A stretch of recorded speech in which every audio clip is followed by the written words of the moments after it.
Hey guys, welcome back. So this is part one of analyzing EMS companies. इसका video का title है the Microsystems. क्यों? क्योंकि जिस दो कंपनीज को हम एनालाइज करेंगे, अपोलो माइक्रोसिस्टम्स एंड कर्निक्स माइक्रोसिस्टम, दोनों के नाम में माइक्रोसिस्टम्स आते हैं, राइट? तो आई जस्ट थॉट कि व्हाई नॉट, राइट? तो ये जो वीडियो है, देखो, हर एक ना इन्वेस्टर का एक फेवरेट सेक्टर होता है, राइट? एक एक बहुत ही अच्छा ऐसा सेक्टर होता है जिसके बारे में वो बहुत ही एंथुजियास्टिक होते हैं। This is one of the sectors मेरे लिए, राइट? तो आई ऑलवेज लुक फॉरवर्ड कि ईएमएस कंपनीज में क्या हो रहा है, क्या नहीं हो रहा है। I really look forward to it and I really love reading about it and telling the audience की क्या चल रहा है, क्या नहीं चल रहा है, राइट? तो स्टार्ट करते हैं ईएमएस स्पेस, इस एनालिसिस को। दो कंपनीज हैं, अपोलो माइक्रोसिस्टम्स, कर्निक्स माइक्रोसिस्टम, उनको एनालाइज करेंगे। तो आपको देखो ये समझना पड़ेगा कि अपोलो माइक्रोसिस्टम जो है वो डिफेंस के साथ रिलेटेड है, कर्निक्स माइक्रोसिस्टम जो है वो आपका रेलवे के साथ रिलेटेड है। हाउएवर, ये जो दोनों ही कंपनीज है ये बहुत ही क्रिटिकल कंपोनेंट्स बनाती है, राइट? बहुत ही इंपॉर्टेंट कंपोनेंट्स बनाती हैं जो जहाँ पे लाइक बिल्कुल ही कोई चारा ही नहीं है ना एरर का, वैसे कंपोनेंट्स ये लोग बनाते हैं। तो हेंस द पॉइंट इज कि जो ऑर्गेनाइजेशंस होती है ना, डिफेंस ऑर्गेनाइजेशंस, जहाँ से ये सारा आपको इन्फॉर्मेशन आ रही है, राइट, जहाँ से ये सारे ऑर्डर्स आ रहे हैं, तो उनके साथ इनका जो कनेक्शन है वो होना बहुत ज़रूरी है यहाँ पे, ठीक है? That is very important, highly important. And इसी कारण से आप देखोगे स्पेस में ना डिफेंस या ऐसे जो क्रिटिकल कंपोनेंट्स होते हैं जो गवर्नमेंट को चाहिए, ऐसे ही कोई भी ऐड नहीं हो सकता। They have to have a proven track record, more preferably they are they have done some work with defense before or the organization before, तभी आपको एंट्री मिलती है। तो इन बिजनेसेस में सबसे बड़ा मोट ही ये होता है कि ऐसे ही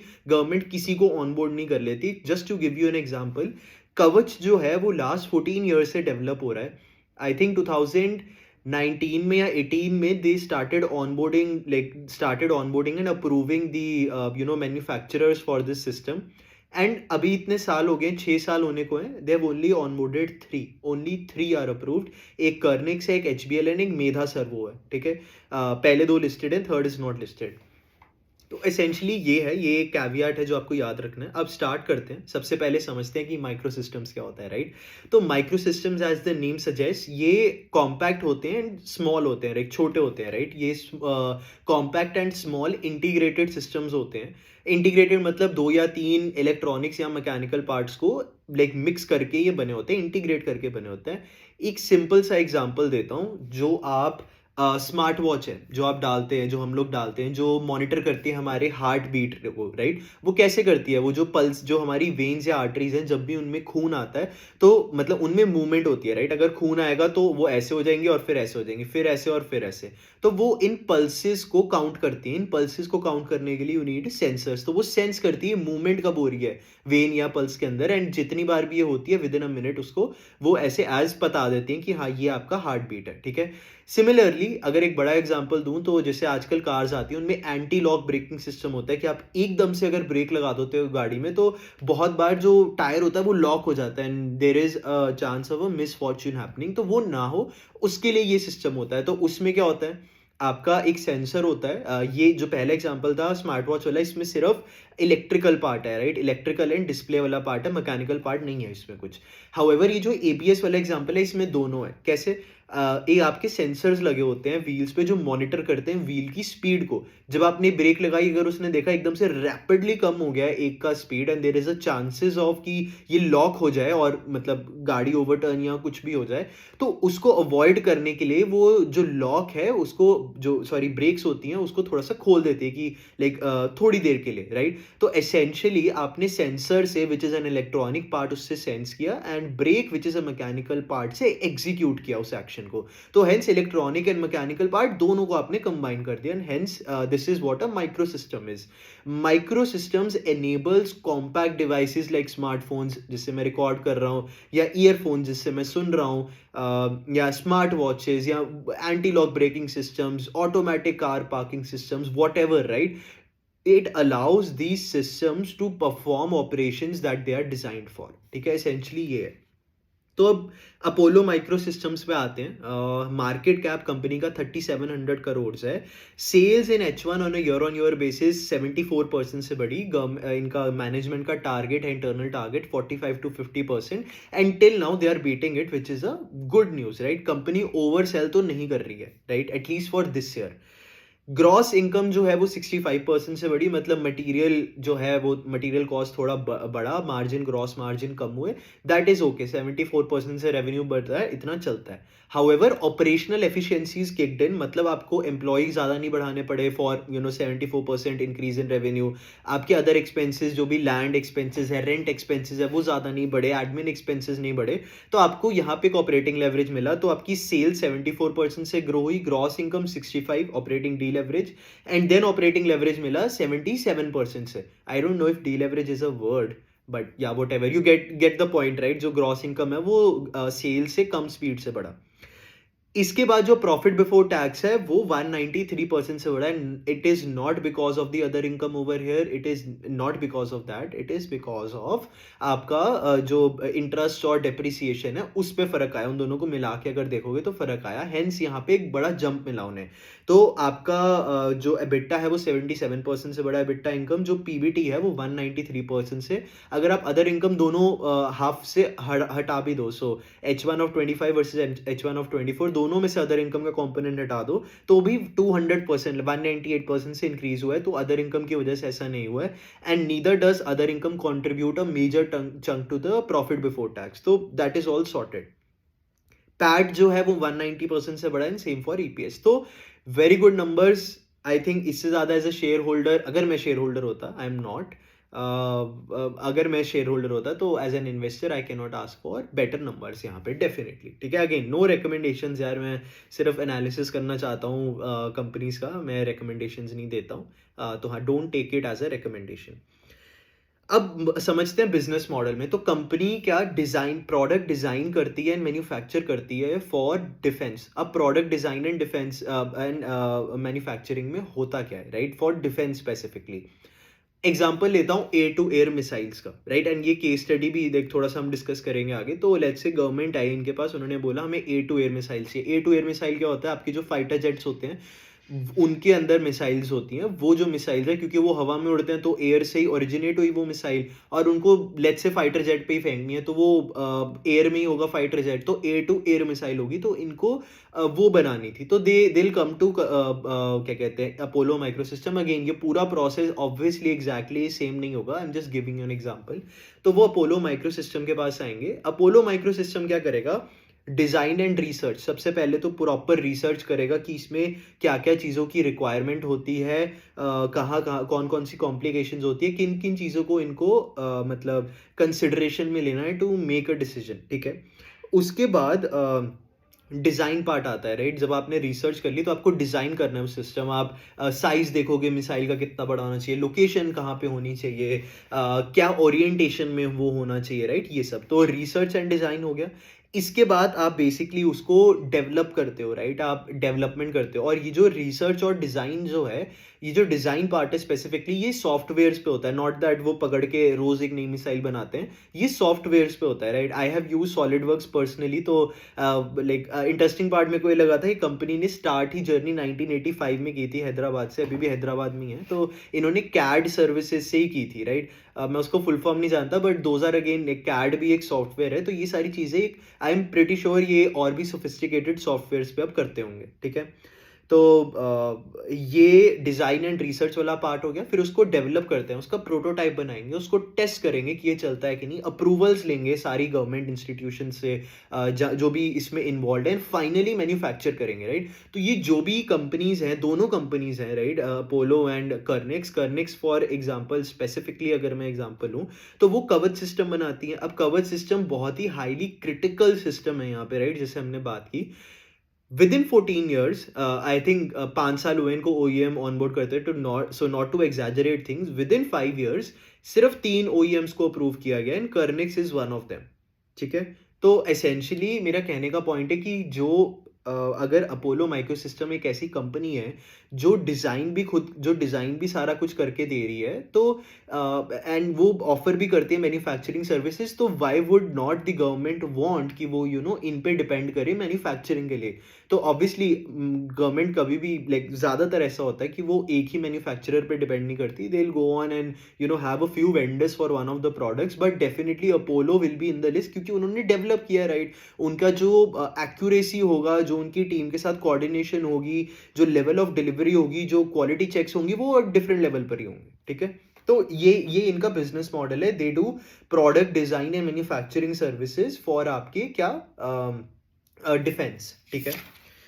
नाउ कुछ टर्म्स इंट्रोड्यूस करते हैं। सबसे पहले रेडियो फ्रीक्वेंसी, राइट। अब ये टर्म्स इंट्रोड्यूस इसलिए कर रहा हूँ क्योंकि जो भी हम नेक्स्ट बात करेंगे वो रिक्वायर्ड है, लाइक ये सारी टर्म्स रिक्वायर्ड है उस चीज़ के लिए।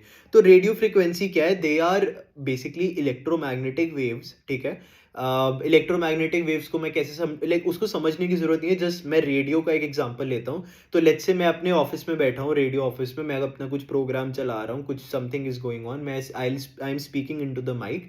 वो साउंड वेव्स कन्वर्ट होती हैं इलेक्ट्रिक सिग्नल्स में, इलेक्ट्रोमैग्नेटिक वेव्स, फिर वो जो बड़े बड़े आपको टावर्स दिखते हैं वहां से वो ट्रांसमिट होगी, वो इलेक्ट्रोमैग्नेटिक वेव ट्रांसफर होगी। तो जो भी आप गाड़ी में बैठे हो, कार में बैठे हो, उसमें जहां एफएम एंटीना लगा है वहां पे आके वो रिसीव होंगी एंड देन एफएम शुरू हो जाएगा आपका, राइट। तो ये पूरा सिस्टम है। तो ये जो वेव्स हैं जो चल के I from the tar to the car, इसको कहते हैं रेडियो फ्रीक्वेंसीज, बस आप ऐसे समझो, ठीक है। तो ये हेल्प करती है to communicate and to send signals, essentially वो। तो रेडियो फ्रीक्वेंसीज इन पर्टिकुलर ये यूज होती हैं लॉन्ग डिस्टेंस कम्युनिकेशन में। फॉर एग्जांपल आपने आपने एक मिसाइल जो है वो फायर की टुवर्ड्स द एनिमी, राइट। अब वो जो मिसाइल है ऑब्वियसली यार लॉन्ग रेंज की होगी, मतलब मोस्टली लॉन्ग रेंज की होगी, मैं एग्जांपल ले रहा हूँ लॉन्ग रेंज का।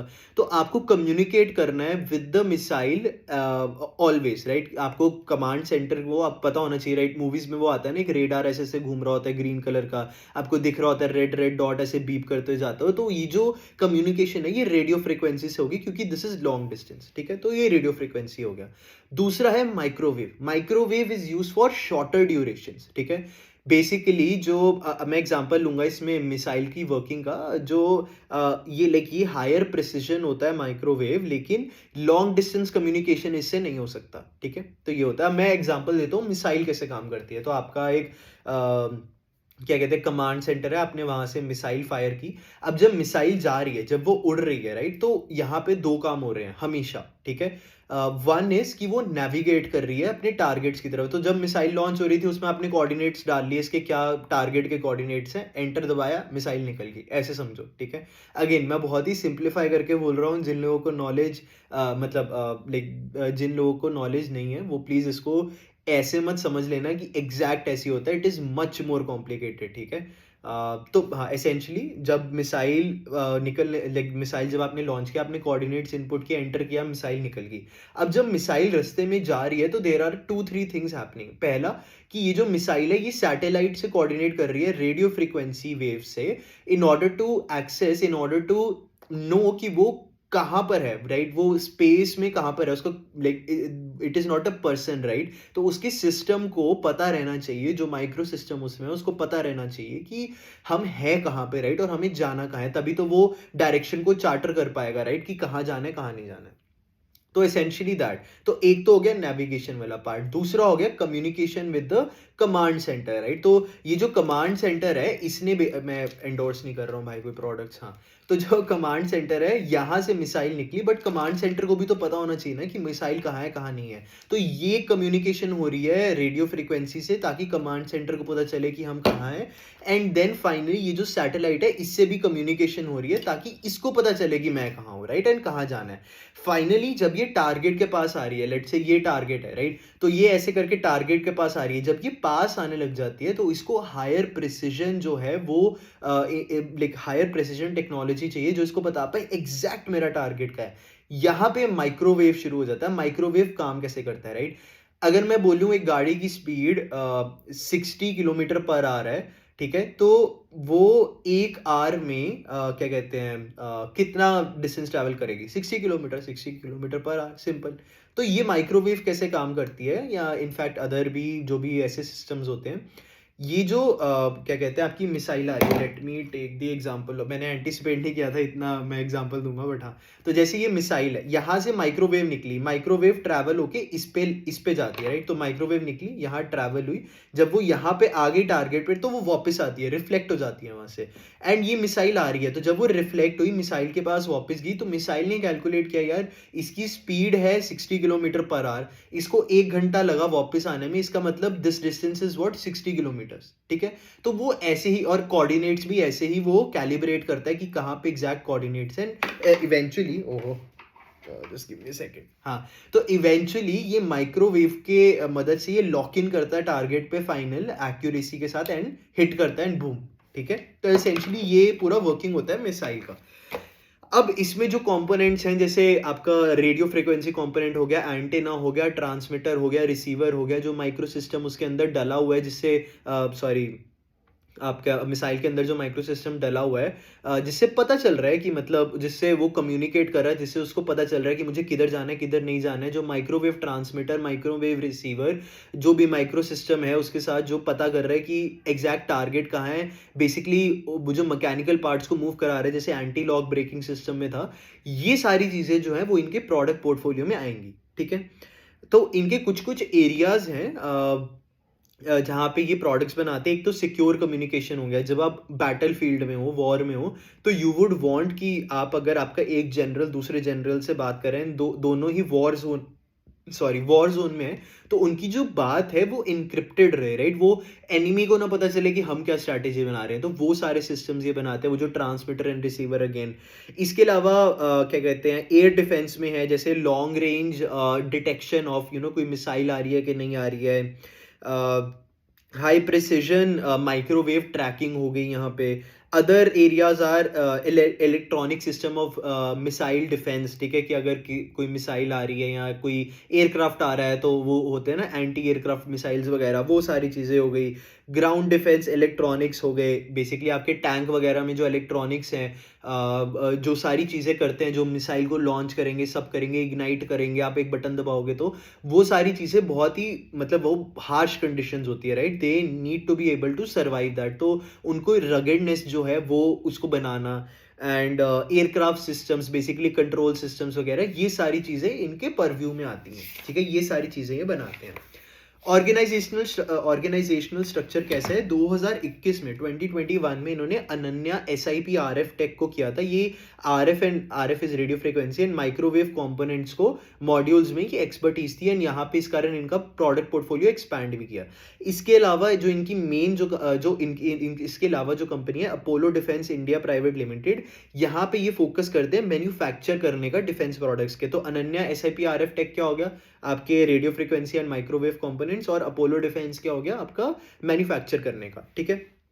अभी सारा आएंगे कि क्या manufacturing setups and all, but थोड़ी इंटरेस्टिंग केस स्टडीज के बारे में बात करते हैं जहां इन्होंने पार्ट लिया था। सबसे पहले एक इंडिजिनियस पेलोड चेकआउट सिस्टम था जो इन्होंने इसरो के लिए बनाया था। बेसिकली पेलोड से क्या मतलब है? जो सिस्टम्स जो हैं, जो इक्विपमेंट जो हैं, जो आपकी सैटेलाइट में रहेंगे, जो फंक्शन करेंगे, जो आपके रॉकेट में रहेंगे, जो कुछ फंक्शन करेंगे वहां पे जाके, लेट्स से मतलब वो डिटेक्ट करेंगे टेम्परेचर वगैरह क्या है, या जो भी चीजें हैं उनको चेक करने के लिए एक सिस्टम इन्होंने बनाया था बैक इन 2000, ठीक है? ये इन्होंने किया था इसरो के लिए। दूसरा है अग्नि मिसाइल, ये 2010 में हुआ था। अग्नि मिसाइल इंडिया का लेके एक मिसाइल प्रोग्राम था जिनके लिए इन्होंने ऑटोमेटिक लॉन्चर कंट्रोलर बनाया था। अब ये करता क्या है? ये कंट्रोल करता है पोजीशन की, लाइक फायरिंग पोजीशन की, एंड एक सेकेंड, नहीं, हाँ, तो ये कंट्रोल करता है फायरिंग की पोजीशन आपकी। ये लाइक जैसे पुराने ज़माने में आप वो कैनन्स देखते थे, तो उसमें लोग जाके वो डालते थे वो गोला सा, राइट? तो अभी वो नहीं है, अभी like you have to automate it. तो ये जो सारे सिस्टम्स हैं ये उसे ऑटोमेट भी कर देते, तो ये सारी चीज़ें इन्होंने बनाई, तो लाइक बहुत ही अच्छा काम है ये, राइट? इससे इंपोर्ट सब्स्टिट्यूशन भी हुई ऑब्वियसली। इसके अलावा टेलीमेट्री प्रोडक्ट्स मतलब इन्होंने इसरो के लिए बनाए थे। जब ये रॉकेट लॉन्च करेंगे, कुछ करेंगे, इनको अगेन इंफॉर्मेशन रहनी चाहिए कमांड सेंटर को कि रॉकेट है कहाँ पे, राइट? तो वो सारा सिस्टम इन्होंने बनाया, ये भी 2010 में था। इसके अलावा इनका टॉर्पीडो डिकॉय सिस्टम, तो ये नेवल साइड पे भी है, वहाँ पे जो सबमरीन्स है वो टॉर्पीडोज फेंकती है एक दूसरे पे, राइट। तो टॉर्पीडो डिकॉय सिस्टम, अगर टॉर्पीडो आप पे आ रही है तो उसको कैसे इंटरवीन किया जाए, स्टॉप करा जाए, उसको डिटेक्ट करो, उसके बाद उसको इंटरवीन करो, तो ये सिस्टम उसमें इन्होंने मदद की।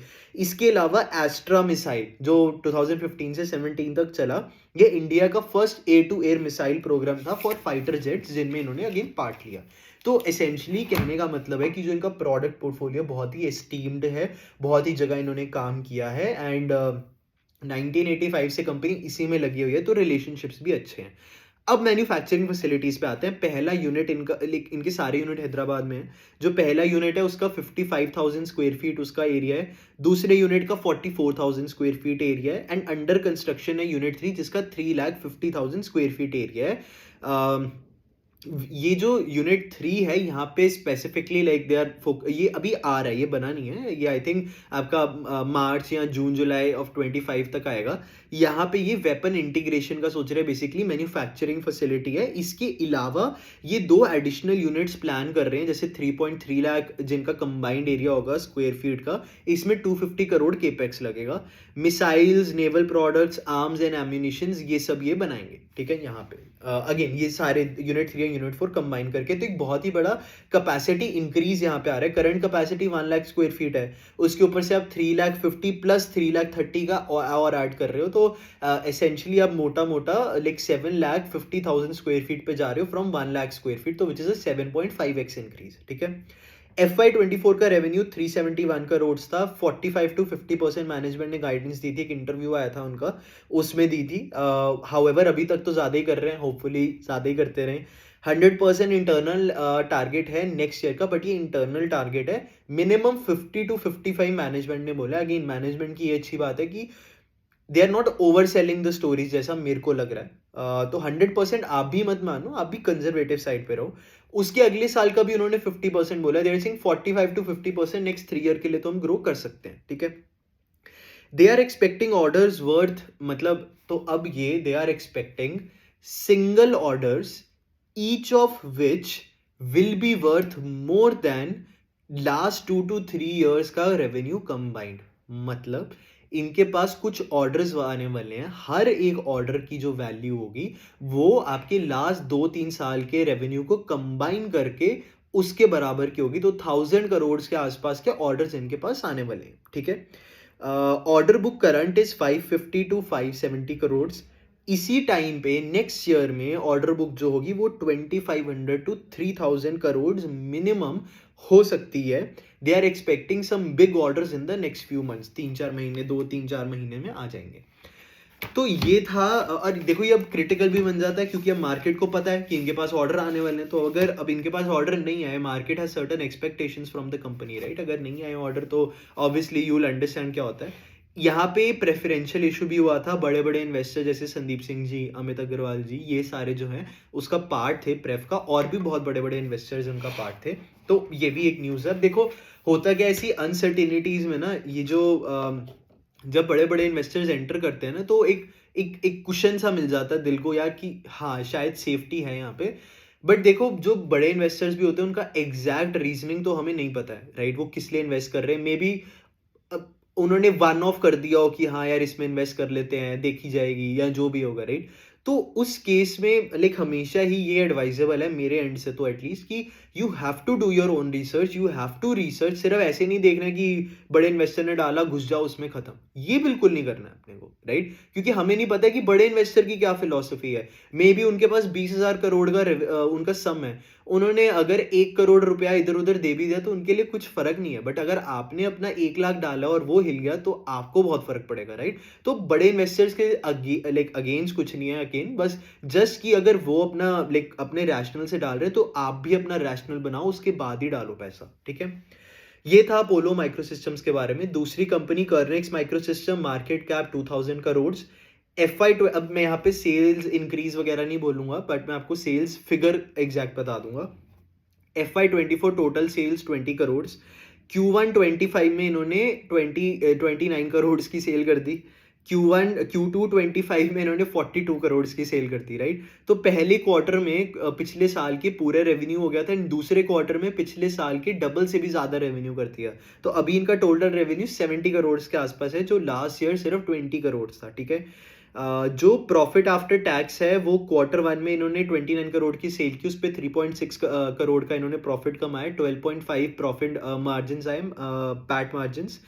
पैट Q2 25 में इन्होंने 41.5 करोड़ की सेल की, उस पर 6.8 करोड़ का पैट किया, पैट मार्जिन 16.3, एंड मैनेजमेंट कह रही है आगे जाके इतना ही रहेगा।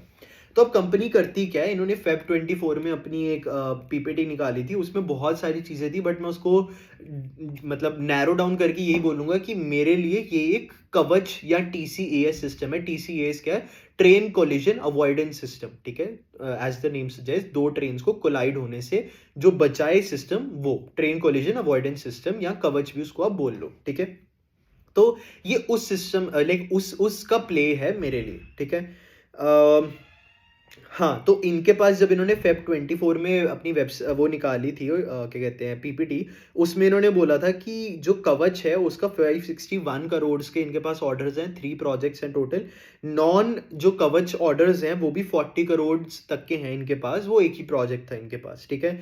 300 प्लस इनके पास मैन पावर है। तब इन्होंने बोला था 100 कवच यूनिट्स पर मंथ की इनकी कैपेसिटी है, इसको 250 भी कर सकते हैं।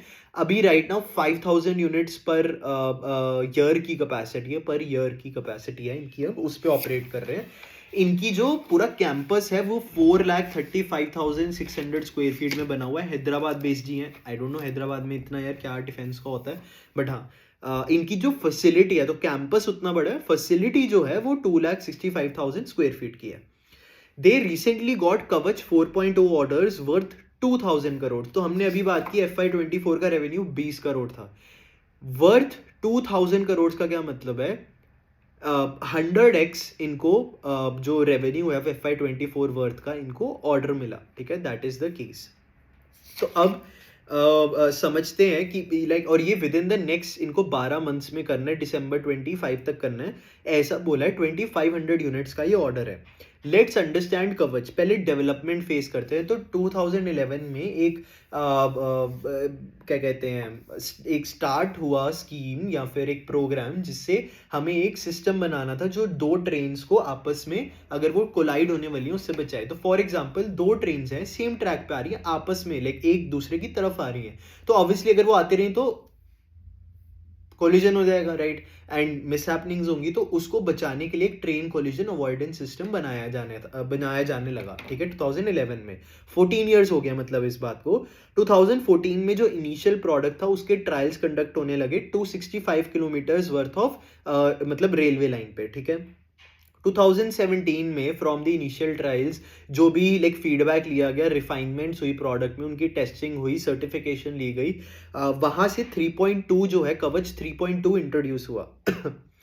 2018-19 में उस 3.2 की सेफ्टी असेसमेंट्स हुई, और एंड फाइनली जो ओरिजिनल इक्विपमेंट मैन्युफैक्चरर्स हैं, जो बेसिकली मैन्युफैक्चरर्स मैनेजमेंट ने या गवर्नमेंट ने ढूंढे और अप्रूव किए, 3 अप्रूव किए थे। मैंने 3 अप्रूव्ड हैं आज तक, आई डोंट नो पहली बारी में 3 अप्रूव किए थे कि नहीं।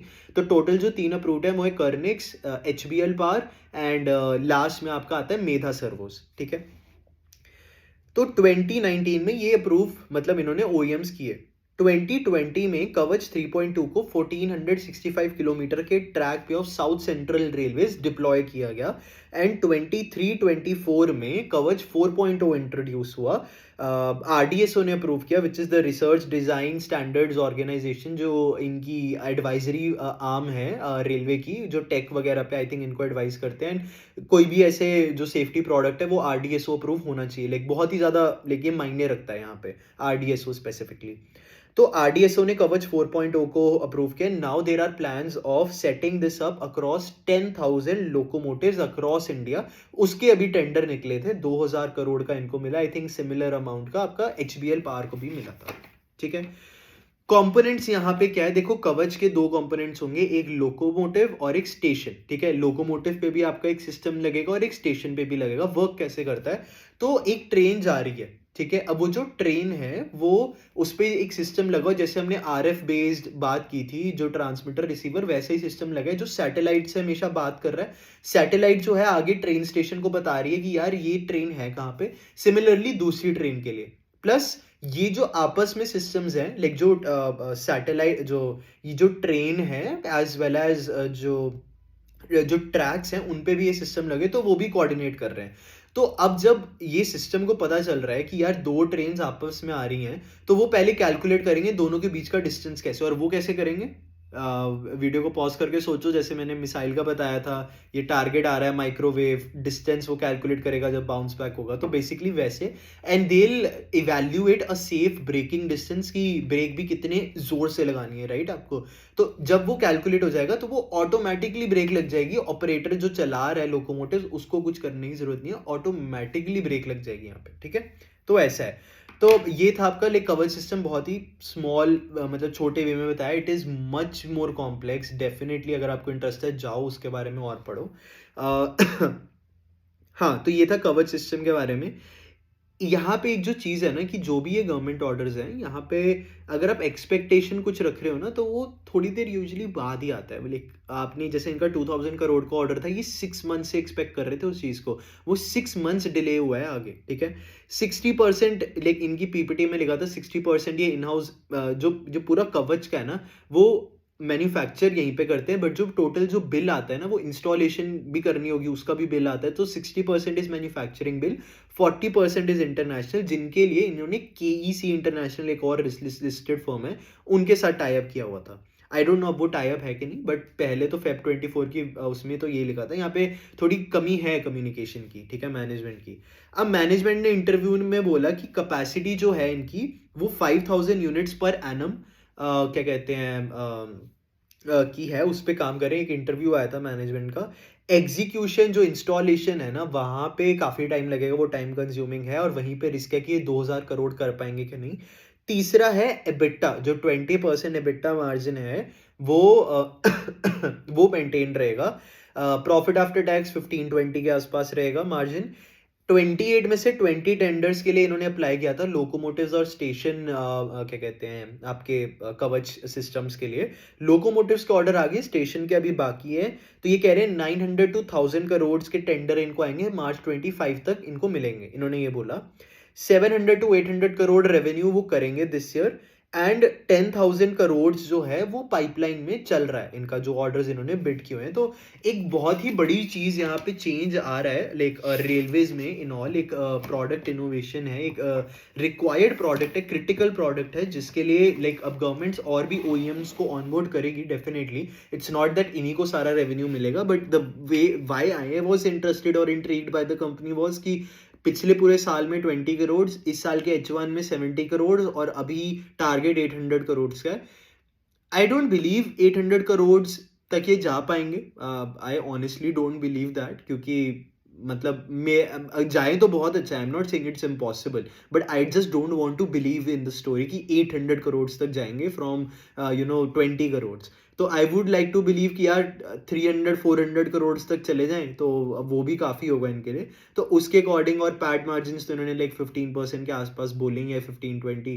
तो उसके हिसाब से आप अपनी वैल्यूएशन एक्सरसाइज करके इसको देखो कि आपको कहाँ पे सेट बैठता है, कहाँ पे नहीं बैठता है। एंड बहुत लोगों ने मेरे से ये पूछा था यार कि वो ना सेल कर रहा है, प्रमोटर बहुत ज़्यादा सेल करे जा रहा है स्टॉक।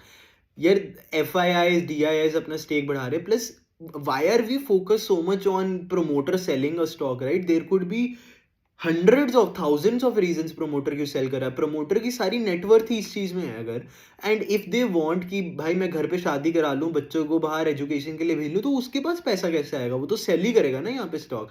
इट सीम्स लाइक अभी के लिए एक्सचेंज ऑफ हैंड्स ही, तो कोई इशू नहीं है यहाँ पे, but still I am just saying कि इस फिगर पे इतना ध्यान ही क्यों देना है। हाँ, अगर ऐसा है कि प्रमोटर ने 3-4% अपना एक बारी में सेल कर दिया, 10% सेल कर दिया, तो it's an issue, definitely look into it. But हाँ, तो ये चीज़ है यहाँ पे। तो दोनों ही कंपनीज काफ़ी इंटरेस्टिंग, काफ़ी हाई ग्रोथ ऐसे ही सेक्टर्स में है जो काफ़ी इन टॉक्स हैं। तो I am very excited to track them in the next few quarters as well. Let's see, fingers crossed. Thank you. And no recommendation भाई, अपनी एनालिसिस खुद करें। Thank you.